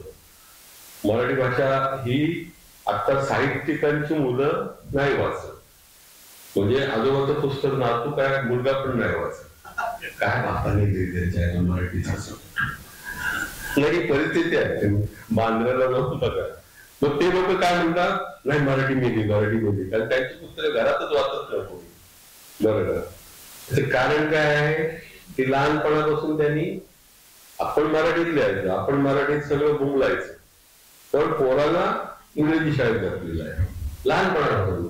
इंग्रजी शाळेत घालायला काय हरकत नाही, पण मातृभाषेतून म्हणजे 10वी पर्यंत तरी मराठीतूनच पाहिजे. आमचा मुलगा 10वी पर्यंत मराठीची, पुढे मग ठीक आहे काय दिवस मातृभाषेतूनच शिक्षण पाहिजे. जगभरच्या शिक्षण तज्ञांनी आणि भाषा तज्ञांनी सांगितलेलं आहे की मातृभाषेमधून शिक्षण पाहिजे, प्राथमिक शिक्षण. बरं का, म्हणून शासनाने अनिवार्य मराठी केलेली आहे. उगाच नाही, त्याच्यामागे विचार आहे, थॉट आहे. बरं का, मराठी पाहिजे. मग नंतर तुम्ही काय हवं ते करा, पण त्याच्यामुळे काय होतं की जे आईचं दूध असतं त्या दुधामध्ये ताकद असते ना, तर मग तुम्ही फिडिंग करता वेगळं, त्याचे पावडरचं दूध वगैरे. पण पहिल्यांदा अगदी जन्मल्या त्याला पावडर पाजायला लागत तुम्ही, तर ते उपयोग नाही ना, नाही का. ते पोषण जे आहे, भाषा माणूस तो व्यक्तिमत्व त्याचं जे विकसित होतं ते भाषेमध्येच, भाषेचं खूप त्याच्यामध्ये भूमिका असते, कार्य असतं. आणि तो माणूस तयार होत जाताना त्याची भाषा पण तयार होत असते, ती समर्थच पाहिजे. आणि म्हणून मराठीमधले जे इतर उपक्रम आहेत, उदाहरणार्थ साहित्य संमेलन. आता ही साहित्य संमेलन, आता नवी दिल्लीला जे साहित्य संमेलन होणार आहे ते 99वं साहित्य संमेलन आहे. पुढच्या वर्षी 100वं साहित्य संमेलन असणार आहे. मराठी साहित्य एवढी मोठी काय म्हणू आपण मराठी ऍक्टिव्हिटी, एवढी मोठी उपक्रम सलग चालू असलेला दुसरा कुठल्याही भाषेमध्ये नाही. दिवाळी परंपरा मराठीशिवाय दुसरीकडे कुठे नाही. म्हणजे आपण म्हणतो ना, आपण अभिमानाने सांगू शकतो की आमच्या मराठीमध्ये 99 साहित्य अखिल भारतीय मराठी साहित्य संमेलन झाली आणि 100वा पण होणार आहे. आता त्याच्यामध्ये खूप त्रुटी आहे, काही गोष्टी आहेत तर त्या होतील दूर. आम्ही त्याच्या विरुद्ध पण बोलतो की नाही, खर्च कमी करा, अमुक ते कार्यक्रम ठरवताना सगळ्यांना प्रतिनिधित्व द्या, सगळे प्रवाह येऊ द्या. नवीन मुलं जी लिहिणारी आहेत त्यांना तुम्ही असं कोपऱ्यात कुठेतरी टाकून नका देऊ. ते उद्याचे साहित्यिक आहेत, ते लेखक आहेत, कवी आहेत, ते जे काय लिहित आहेत, अभिव्यक्त होत आहेत, त्यांना तुम्ही दुर्लक्ष नका करू. साहित्य संमेलनाचं हे काम आहे. तुम्हाला हे सगळे मोठे कवी मंगेश पाडगावकर, विंदा करंदीकर हे अखिल भारतीय मराठी साहित्य संमेलनामधून पहिल्यांदा त्यांना संधी मिळाली आणि ते आपण म्हणतो नवीन भाषेत हायलाईट होणं, कविता नुसती त्याला एक प्रकारचे दाद मिळणं. तर विंदा असो, पाडगावकर असो, बापट असो, हे सगळे कवी. आम्ही सुद्धा रत्नागिरीला 1990 साली संमेलन होतं, तिथे मी पहिल्यांदा माझी जाहीर कविता वाचली मोठ्या प्रमाणावर. म्हणजे सावंतवाडीत मी कविता वाचत वगैरे होतो, पण पहिल्यांदा अखिल भारतीय मराठी साहित्य संमेलनात कविता वाचली. त्या कवितेने राडेवेळे केले की मी इथे वाचणार नाही, कारण परत नको आहे बरं का. हा, पण मी सुखरूप आलो परत आणि इथपर्यंत आलो. म्हणजे मला कविता कधी कधी फार हे करू शकते, तुम्हाला जोखमीच असतं काम खरं म्हणजे, बरं का. विशेषतः तेव्हा मी त्यांना अगोदरच आश्वस्त केलं, म्हणजे दिलासा दिला तुमच्या महेंद्र सोंडेंना की मी जरी ते वन लाईनर तिकडे लिहित असलो तर इकडे नाही काय, मला माहिती आहे की तुम्ही सुखरूप पाहिजे, मी पण सुखरूप पाहिजे, बरं का. तर ते सगळी मत असते, ते लोक वाचतात, त्याला रिस्पॉन्स देतात. त्याला ज्यांच्यावर लिहितो ना त्यांना पण ते आमच्यावर लिहा असं करत, बरं का. तर त्याचं ते टोचणारं असतं. तर कधी कधी माणसाला पण टोचावं पण लागतं ना. म्हणजे आपण काही कोणाला वैयक्तिक हे नाही करत, पण जनसामान्यांच्या बरोबर राहायला पाहिजे भाषा पण आणि साहित्य, आणि म्हणून मी हे काम करत असतो, बरं का. आता तुम्हाला सांगितलं की हे साहित्य संमेलनांचं जे सगळं आहे त्याची आवश्यकता आहेच. अनेक लोक म्हणतात की कशाला साहित्य संमेलन वगैरे. अरे बाबा, पाहिजे साहित्य संमेलन. त्याचं कारण असतं की साहित्य संमेलनांमध्ये कुठून खेड्यापाड्यातून माणसं येतात, लेखकांना बघतात, भेटतात, बोलतात, नवीन पुस्तकं असतात, ती बघतात, ती चालतात, ती घेतात, बातचीत होते, एखादं काही चित्र प्रदर्शन असतं तिथे, आणखी अनेक गोष्टी असतात, त्याचा अनुभव घेतात नवीन मुलं, शाळेतली मुलं असतात, कॉलेजमधली मुलं असतात. त्या सगळ्यांना आपल्या भाषेमध्ये काय चाललेलं आहे ह्याची ताजी स्थिती साहित्य संमेलनामुळे कळत असते, कितीही तुम्ही नाकारलात तरी. आणि म्हणून साहित्य संमेलन बंद होता नाही, पण त्याच्यामध्ये ज्या गोष्टी वाईट शिरलेल्या आहेत त्या पण दूर व्हायला पाहिजे, अशा आम्ही अनेक वर्ष मागणी करतोय. आणि आम्ही आमच्या मराठीत बोंबळले, आम्ही बोलत असतो म्हणून ते आम्हाला काही बोलवत नाही, काही वेळा बोलावतात. ठीक आहे, बोलावणं न बोलावणं हा आम्ही भाषेसाठी बोलत राहणार, आमचं कोणाची वैयक्तिक काही नाही मांडणं. पण आपल्या भाषेत जर साहित्य संमेलन होत असेल तर ते चांगलंच पाहिजे, म्हणजे त्याचं दर्जाच पाहिजे, बरं का. तर मराठी भाषेबद्दल तुम्हाला त्याच्या दर्जाबद्दल हे बोलावं तेवढं थोडं आहे. मी तुम्हाला सांगितलं मराठी भाषेचं महत्व काय, बोलींचं काय महत्व, बरोबर आहे. जसं लिखित भाषेचं महत्व आहे तसं मौखिकतेचं काय महत्व आहे मराठीमध्ये, बरं का. आता बरेच जण म्हणतात की अरे काय सारखे बोलत असतात हे लोक, चांगलं लिहा वगैरे असं म्हणतात. अरे बोलत असतात म्हणजे काय, मराठी परंपरा आहे मौखिक. ज्ञानेश्वरांनी पैसाच्या खांबाला टेकून ज्ञानेश्वरी सांगितली, सच्चिदानंद बाबा आदरे लेखकून राहा, काय ते नाही शेवटची त्यांनी लिहून घेतली सच्चिदानंद बाबा, बरं का. तुकाराम महाराज कीर्तनातून मराठी त्यांचा तो इंद्रायणी अभंग गाता बुडवली आणि वर आली. तर वर आली म्हणजे काय, असं काय नसतं बरं का. पाण्यात तुम्ही बुडावली एखादी वस्तू ती तळाला जाणार, असं काही चमत्कार होत असतो. वर आली म्हणजे लोक गंगेवर ते सगळे अभंग जे होते तुकोबा बोलायचे ते जनसामान्यांच्या तनामनात एवढे रुजलेले होते आणि खेडोपाड्यात एवढे पोचलेले होते शेवटच्या माणसापर्यंत की तुकोबांची लिखित गाथा जरी बुडवण्यात आली तरी लोकांनी आपल्या स्मरणशक्तीद्वारे मौखिकतेद्वारे ती पुन्हा जिवंत केली. सगळी ही ताकद आहे भाषेची, मौखिकतेची. म्हणजे जशी लिखित भाषा असते तशी मौखिक असते ना. मराठीची मूळ धारा काय आहे, मौखिक आहे.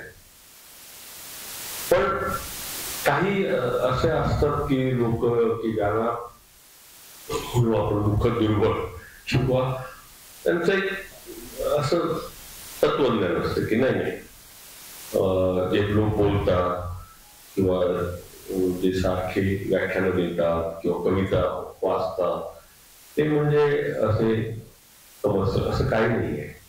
दोन्ही प्रकार असतात. एकांतात वाचायचे ही पुस्तकं असतात आणि जाहीर वाचायची पण अभिवाचन करण्याची पण पुस्तकं असतात.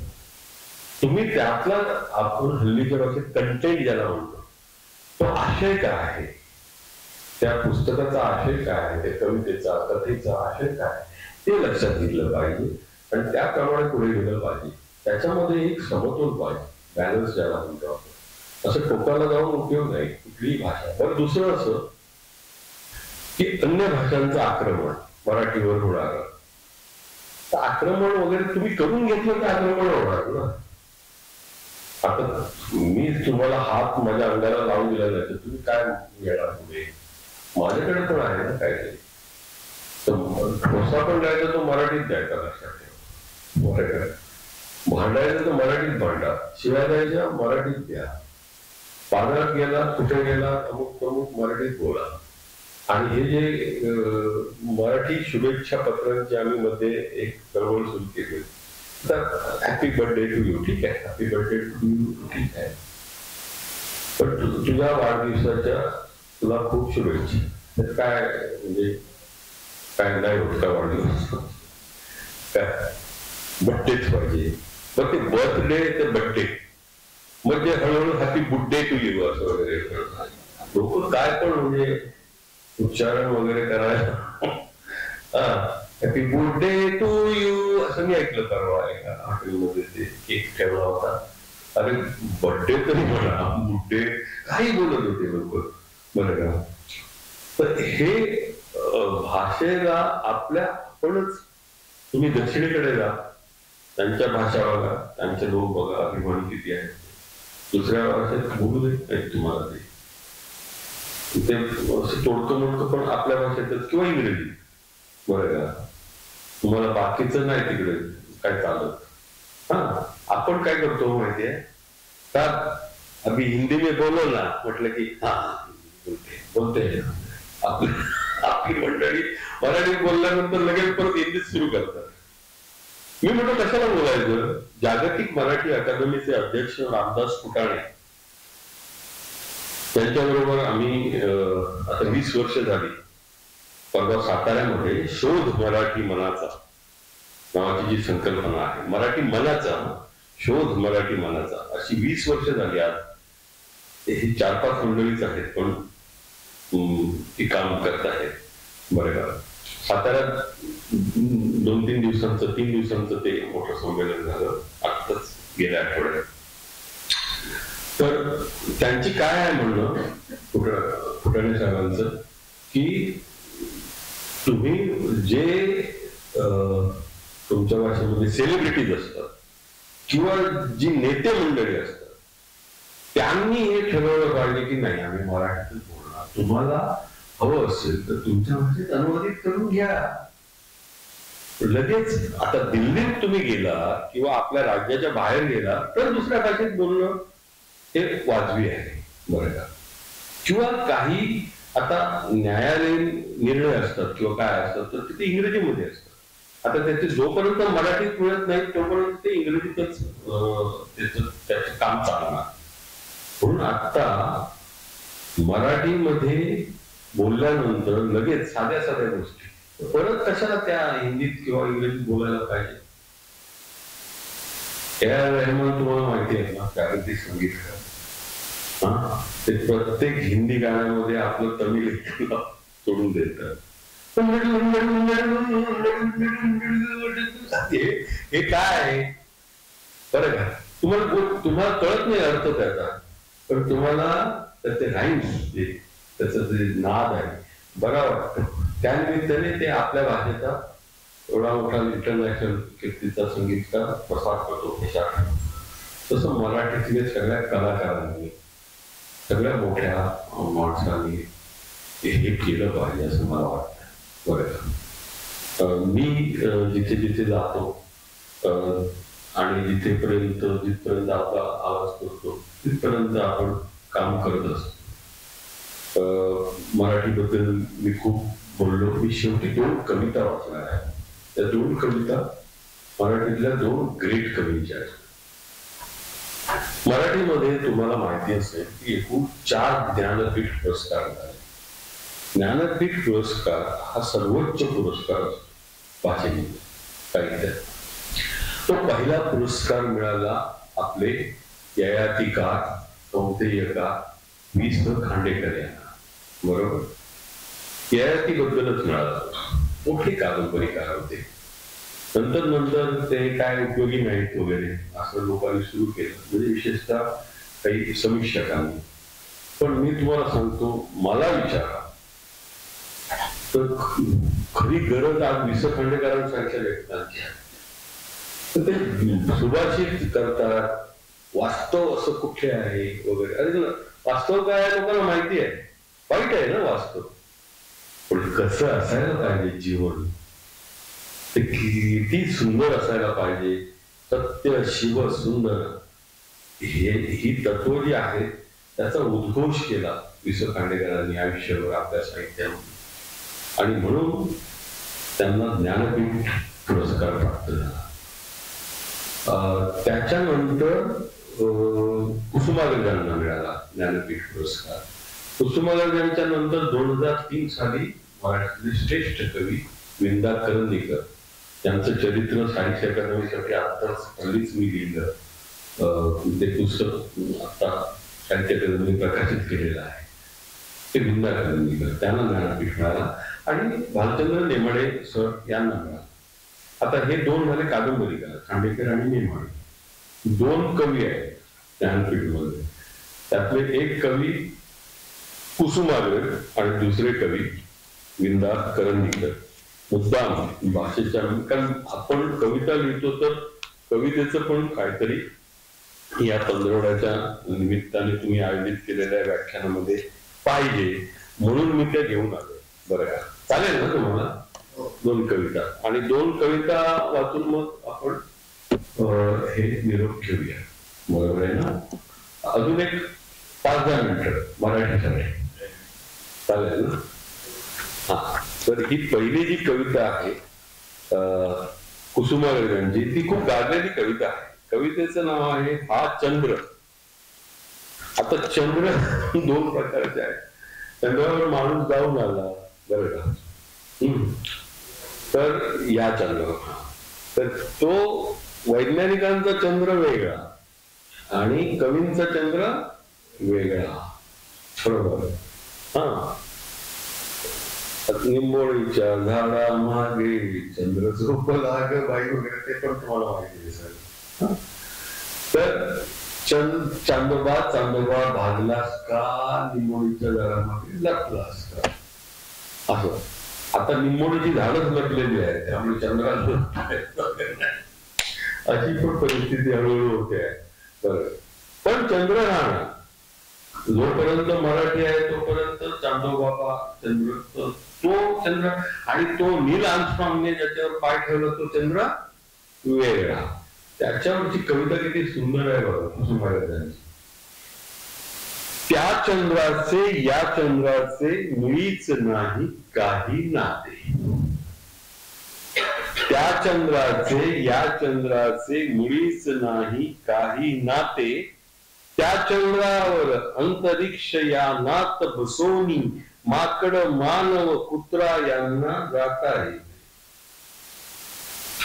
त्या चंद्रावर अंतरिक्ष या नात बसोनी माकड मानव कुत्रा यांना जाता येते. या चंद्राला वाटच नाही एक नेमके ठिकाण नाही, हाही नभाचा मानकरी पण लक्ष्मणांच्या इंद्रगुहातून भटकत राही. लक्ष्मणांच्या इंद्रगुहातून, प्रत्येकाच्या मनामध्ये एक इंद्रगुहा आहे बघा तुमचा पण. आपापले चंद्र आठवत आहेत ना, क्या बात आहे. ते आमचे साहेब मान बोलत नेमका चंद्र मिक्स करू नका, या चंद्राचं त्या चंद्राचं भांडण नाही. नटखट मोठा सोंगी ढोंगी, नटखट मोठा ढोंगी सोंगी, लिंबोणीच्या झाडामागे केव्हा लपतो मुलाप्रमाणे, पिन सणांच्या दरेत केव्हा चुरून जातो फुलाप्रमाणे. भग्न मंदिरावरी केधवा बृहस्पती सम करतो चिंतन, भग्न मंदिरावरी केधवा बृहस्पती सम करतो चिंतन, कधी बावळा तळ्यात बुडतो थरथर कापत बघतो आतून, तट घुमटावर केव्हा चढतो, तट घुमटावर केव्हा चढतो, कधी विदूषक पाणवट्यावर घसरून पडतो. कुठे घराच्या कौलारातून उतरून खाली शेजेवरती, कुठे घराच्या कौलारातून उतरून खाली शेजेवरती, तिथे कुणाची कमल पापणी तूच उघडून नयनी शिरत. काय कल्पना तरल आहे वसुस्मराजांची. कुठे घराच्या कौलारातून झरुणी खाली शेजेवरती, तिथे कुणाची कमल पापणी हळूच उघडून नयनी शिरतो. कधी कुणाच्या मुक्त मनस्वी प्रतिवेसाठी द्वारपाल होऊन जगाच्या रहस्यतेचे दार उघडतो. अशा बिलंदर अनंत पंदी, अशा बिलंदर अनंत पंदी, या चंद्राचे त्या चंद्राशी कुठले नाते. त्या चंद्रावर विज्ञानाची शिडी लावणी शास्त्रज्ञांना चढत आहे. त्या चंद्रावर विज्ञानाची शिडी लावणी शास्त्रज्ञांना चढता येते. रसिक मनांना या चंद्राला पळभर केव्हा जळात वा डोळ्यातच केवळ धरता येते. जळात वा डोळ्यात चंद्राचं सगळं कुसुम मोठे कवी होते आणि नाटककार पण मोठे होते, ललित निबंधकार होते. विंदांनी नाटकं लिहिली नाही. विंदांनी पण शेक्सपियरच्या किंग लिअरचं वगैरे अनुवाद केले. राजा लिअर विंदा मोठे अनुवादक होते. त्यानंतर ललित निबंध त्यांनी केले आणि कविता तर म्हणजे बापच होते विंदा. त्यांची धोंड्या न्हावी नावाची एक कविता, धोंड्या न्हावी, आणि हा कोकणातला धोंड्या न्हावी जुना काळ आहे. जुन्या काळी केशवपनाची पद्धत होती बघा, आणि तिथे तो धोंड्या न्हावी यांच्याही घरी यायचा आणि त्यांच्या त्या आते वगैरे ज्या होत्या विंदांच्या, मथू आते वगैरे, तर त्यांचं लहानपणीमध्येच त्यांचे पती गेले आणि त्या आल्या. आयुष्य असं बालविवाह व्हायचे हो त्यावेळी, आणि बालविधवा, आणि ते सगळं ते एवढं दाहक आहे सगळं खरं म्हणजे. पण हा जो धोंड्या न्हावी आहे तर त्याच मनामध्ये कुठेतरी चित्र त्यांच्या विंदांच्या लहानपणी ठसलेलं होतं. ते पुढे कवितेतून अभिव्यक्त झालं. धोंड्या न्हावी ही कविता मी वाचणार आहे आणि नंतर आपण याची सांगता करणार आहोत एका सत्राची. धोंड्या न्हावी. कधी कधी मी कोकणातल्या गावी गेल्यानंतर जुन्या स्मृतींच्या गांधील माशा मदला येऊन डसती, आणि कमगला धोंड्या न्हाव्याच्या गमती आठवती. धोंड्या न्हावी. दोन कुडो भाताच्या साठी. कुडो म्हणजे एक माप असतं, पायली कुडो वगैरे लाकडी असं माप असतं त्याला. मालवणी भिन्न मालवणी होते बरं का. सिंधुदुर्ग जिल्ह्यात देवगड तालुका आहे, तिथे पोंभुर्ले नावाचं गाव आहे. तिथे पिंडांचं घर, तिथे प्राथमिक शिक्षण वगैरे झालं. त्यामुळे मालवणी शब्द याच्यात खूप आहे या कवितेत.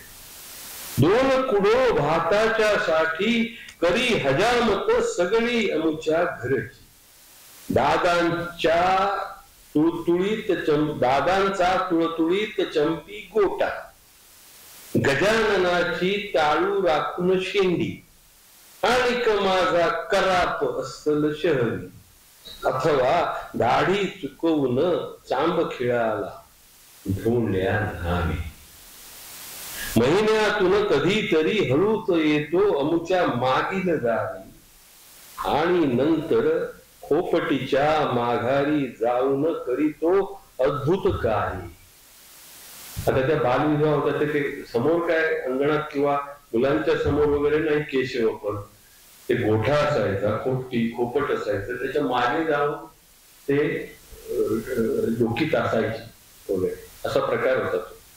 महिन्यातून कधीतरी हळूच येतो अमुच्या मागील दारी.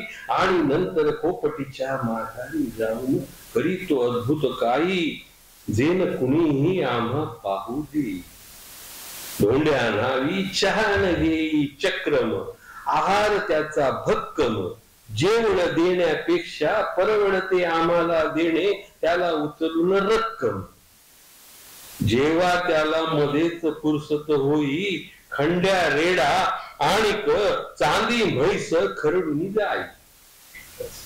या कामास्तव त्याला न्हेरी मिळते. न्हेरी म्हणजे न्याहरी. या कामास्तव त्याला न्हेरी मिळते. निव्वळ त्याची न्हेरी म्हणते आई म्हणजे एक दुशेरी. दोन शेळ्याची त्याला ब्रेकफास्ट लागतो. निव्वळ त्याची न्हेरी म्हणते आई म्हणजे एक दुशेरी. धोंड्या न्हावी म्हणजे निव्वळ फक्त म्हणती अमुचे दादा. दादा म्हणजे वडील.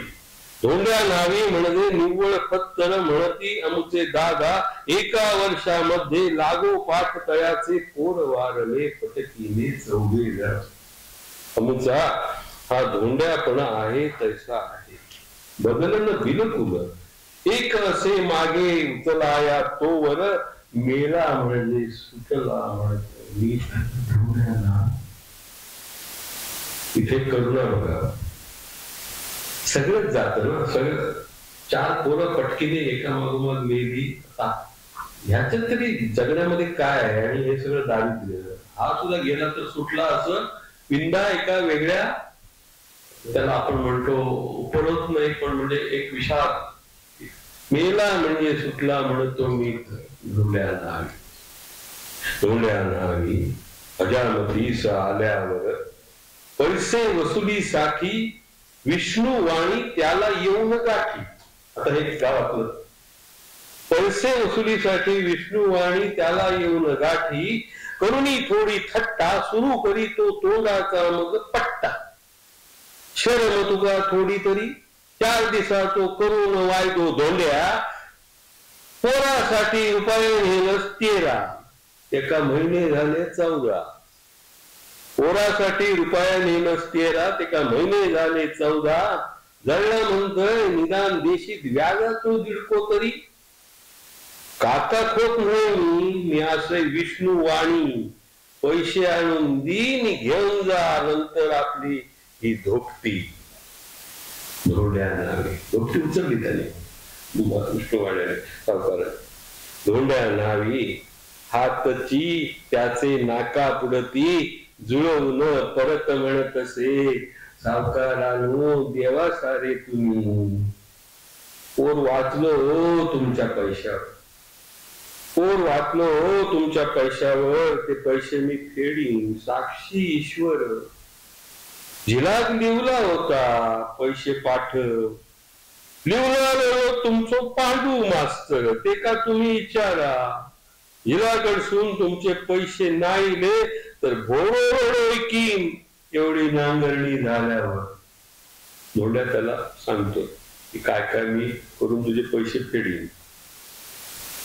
इतुक्यामध्ये सदरा काढून खुंटीवरती ठेवीत आणि दोंदा खाली सरकत आलेले खोचण वर विंदा. कॅरेक्टर्स बघा कशी उभी करतात, ते नाटकच आहे एक प्रकारचं. म्हणजे आता दुसरं कॅरेक्टर आलं त्याच्यामध्ये एंट्री केली बघा, दुसरा माणूस. आणि दोंदा खाली सरकत आलेले खोचण वर ओढीत दाढीवरती फिरवीत हात मध्ये काका खोत म्हणत असे, धोंड्या अरे हरामा हा रेडा तू विकणार तरी कितीदा. अरे हरामा हा धोंड्या तू रेडा तू विकणार तरी कितीदा. माझ्या व्याजासाठी देईन म्हणून कालच म्हणला म्हणशी. आणि गद्या माझ्या देखत तेच सांगशी या विष्णू वाण्याला. धोंड्या नाही जातीचा म्हणकारू परंतु देशी हत्यारे ती भेसूर. अगदी पहिल्यापासून माझ्यावरती त्याची खूपच माया. मुंजी मधला गोटा करताना मम गवाळीत डोक्याला खरचटलेल्या घालीत होता हळूच हलके फुंकर. मानेवरचे तास काम करताना सुसह्य सारे मधला व्हावे म्हणून होता सांगत जुन्या काळच्या गोष्टी गमती नाना. मुंजे आणि संबंध यांचा त्याचा परिचय मोठा. भीती कथा त्या ऐकत असता कधीच होई गोठा. लहान मुलांच्या डोकीत असता त्यांना गमतीदार त्या भूतांच्या गोष्टी सांगायच्या. ते चित्र आहे. धोंड्या नावी म्हणजे विचित्र प्राणी. गांधीवधाच्या नंतर लगेच दुसऱ्या दिवशी दाढी करता करता हलक्या आवाजात मला तो गंभीरपणे म्हणतो, गांधी मेलो म्हणतो, गांधी मेलो म्हणतो. लय लय मनात होता. ह्या बाजू येतो तर फुकट करूची त्याची एक हजामत. ह्या बाजू येतो तर फुकट करूची त्याची एक हजामत. ब्राह्मण होते भवती परंतु त्यांना नव्हती हसण्या रडण्याची हिंमत. हसणे रडणे मुळात एकच अश्रू दिलेली गंमत. क्या बात आहे. एक फिलॉसॉफिकल बरेच सत्य सांगून जातात तुम्हाला.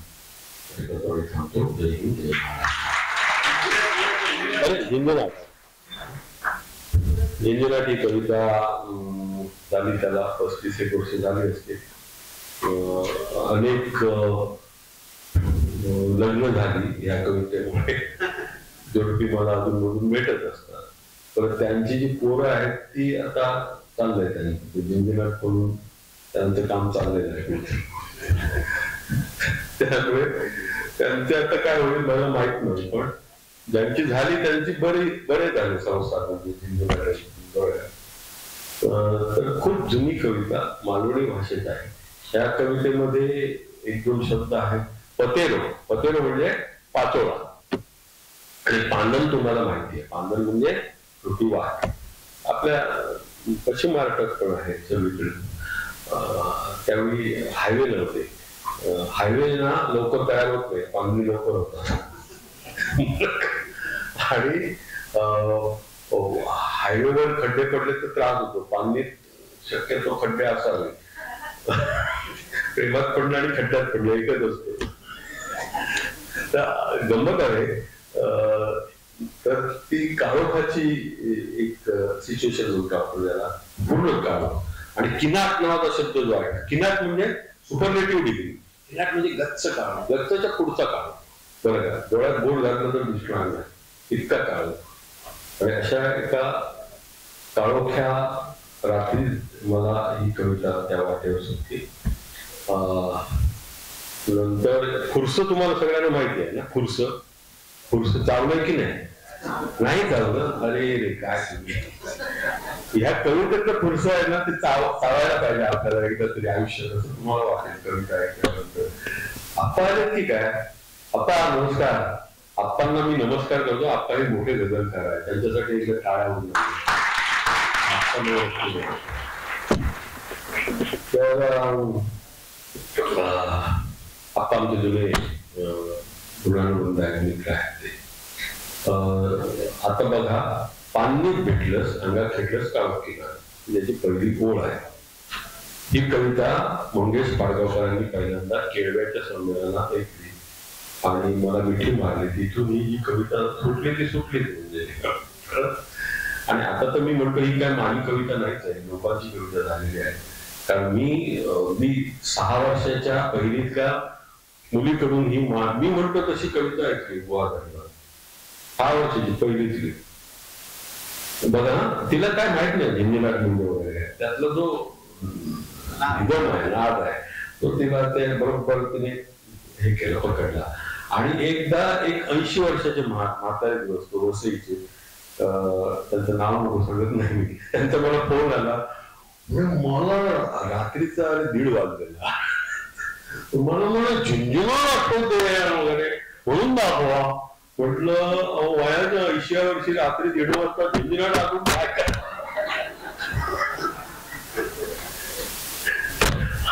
आता तुमच्याकडे 80 मिनिटं पण राहिलेली नाही. असं ते कवितेचं सगळं आहे. खूप मोठमोठ्या लोकांनी ते सगळ्या हे विक्रम मुगलेंपासून चंदू कुलकर्णी पासून सगळे लोक सगळ्या लोकांना ती आवडीची कविता. ते असं तुमच्यासाठी कविता पाणीत भेटलंस अंगात खेटलंस काळोख किनार. पाणीत भेटलंस अंगात खेटलंस काळोख किनार. हातात हात घेतलंस अकस्मात झालो झिंजिनार. हातात म्हणजे तुम्हाला आठवणार, तुमचा चंद्र आठवणार. अज्ञानात सुख असतात ना, विज्ञानात सुख नाही, त्यामुळे विज्ञानाचा चंद्र नको. हा चंद्र चाललो. पाणीत भेटलंस अंगात खेटलंस काळोख किनार. हातात हात घेतलंस अकस्मात झालो झिंजिनार. पतेरो साळसाळ पायामुळी. पतेरो साळसाळ पायामुळी पुरसा मारित होता मनात उडी. मनातला पुरसा आहे, इश्काचा पुरसा आहे. पतेरो साळसाळ पायामुळी पुरसा मारित होता मनात उडी. चलता चलता कुजबुजलंस, म्हणजे बोंबललं नाही, कुजबुजलंस. चलता चलता कुजबुजलंस. हीच माझ्या घराची जवळची वाट. अंगात खेटलंस काळोख किनार. हातात हात घेतलंस अकस्मात झालो झिंजिनार. काय बोलत होतो आणि खय चलत होतो कोणाक माहिती. त्याचे ट्रान्स असतो ना, म्हणजे 2 अशी क्षेत्र आहेत जीवनामध्ये की आपण काय बोलतोय, कुठे जातोय, काय चालतोय, काय लक्षात येत नाही. एक प्रेम आणि दुसरं पॉलिटिक्स. आता बोललेलं 2 मिनिटांनी आठवत नाही आपल्याला. प्रेमाचं पण तसंच असतं. आणि दुसरं म्हणजे आपल्याला जायचं असतं घणसोलीला, आपण जाऊन पोचतो डोंबिवलीला. बरं, असं प्रेमाचं असतं, ट्रान्स असतो. काय बोलत होतं आणि खय चलत होतं कोणाक माहिती. काय बोलत होतं आणि खय चलत होतं कोणाक माहिती. सगळ्या वाटेत दिसतो पिकल्या आंब्या फणसांचं घमघमाट. पाणीत भेटलंस अंगात खेटलंस काळोख किनार. हातात हात घेतलं अकस्मात झालो झिंजिनार. लांबसून बॅटरी लागली. तेव्हा ती बॅटरी बघ तशी बघितली, बॅटरी बघा मागे तशीच आहे बॅटरी. पेटो झाला दाखव सगळ्यांना, तशीच येत होती. ही मोबाईलची आहे आमच्याकडे. 2 शेलची बॅटरी असते ना, तर ते गावामध्ये असतात ना, प्रत्येक गावात शोधपत्रकार असतात, नुसते पत्रकार नाही. म्हणजे ते इन्व्हेस्टिगेटिव्ह जर्नलिस्ट ज्यांना म्हणतात, ते प्रकरण शोधत असतात. कोणाचं काय, हे कोणाबरोबर काय चाललंय आणि कोण कोणाबरोबर जाणार आहे, ते इन्व्हेस्टिगेटिव्ह जर्नलिस्ट. ते बॅटरी घेऊन फिरत असतात. लांबसून बॅटरी लागली जवळ तू माका खासकन बोललेस. बघा लक्षपूर्वक आहे. लांबसून बॅटरी लागली जवळ तू माका खासकन ओढलंस. माझ्या काळी झाडगार माझ्या काळी झाडगार तुझा मात्र धाडस भानाट. हातात घेतलंस अकस्मात झालो झिंजिनार. शेवटी तुझ्या मागसून किती जण भेटली. कवीने खरं बोलायचं. तुझ्या मागसून किती जण भेटली अंगात खेटली पण नाही पटली. हे पण खरंच आहे. तुला मागसून किती जण भेटली, अंगात खेटली पण नाही पटली. बघा काना अजून तुझ्याच काकणांचो तो पहिलं वैल किंकिना. माझ्या कानात अजून तुझ्याच काकणांचो तो पहिलं वैल किंकिना. पाणीत भेटलंस, अंगात खेटलंस किनार, हातात हात घेतलंस, अकस्मात झालो नवी मुंबई महापालिकेचं झिंजिना.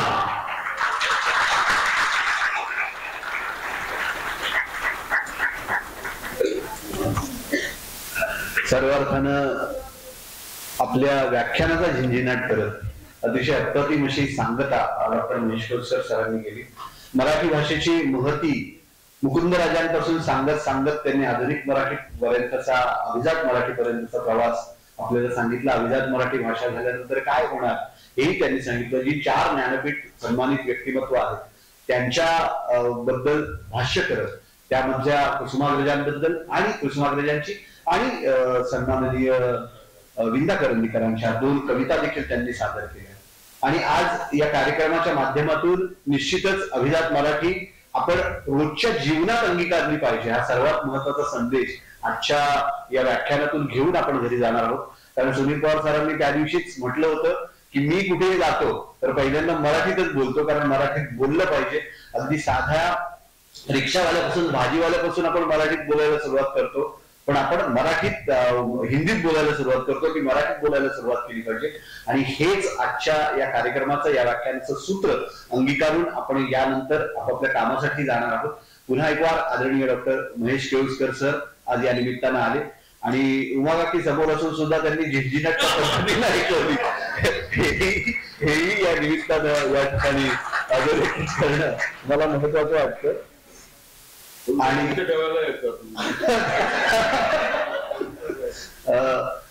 तर एकंदरीत या खेळीमेळीच्या वातावरणात या कार्यक्रमाची सांगता होत असताना उद्या सकाळी 11 वाजता याच ठिकाणी आपण अभिवाचन स्पर्धा घेणार आहोत चरित्राची.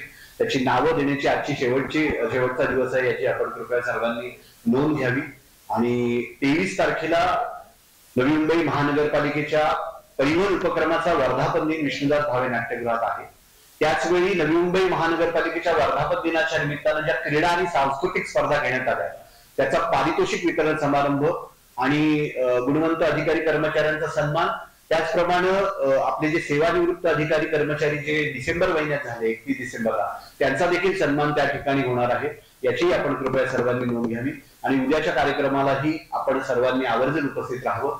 आपल्या सर्वांचे पुन्हा एक आभार. विशेषत्वानं अतिरिक्त आयुक्त सुनील पवार सरांनी, सन्माननीय उपायुक्त शरद पवार साहेबांनी, महापालिका सचिव चित्रा बाविस्कर मॅडम यांनी आपला अमूल्य वेळ या ठिकाणी दिला. त्याबद्दल त्या तिन्ही मान्यवर विभाग प्रमुखांचे मनपूर्वक आभार मानतो. आप्पा या ठिकाणी आवर्जून उपस्थित आहेत, त्यांचा उल्लेख करणं मला महत्वाचं वाटतं. कारण नवी मुंबईचं जे काही सांस्कृतिक संचित आहे, जे काही कवितेची जी नवी मुंबईची मातब्बरी आहे ती आप्पांसारख्या अतिशय मातब्बर अशा गझलकारांमुळे संपूर्ण महाराष्ट्रभरात नावाजली जाते. विनय मोरे देखील या ठिकाणी उपस्थित आहेत, त्यांचाही मनपूर्वक आभार व्यक्त करतो. आणि विविध समाज घटकांनी देखील यामध्ये सहभाग घेतला त्याबद्दल त्यांचेही मनपूर्वक आभार व्यक्त करतो. पत्रकार मित्रांचे देखील आभार. धन्यवाद.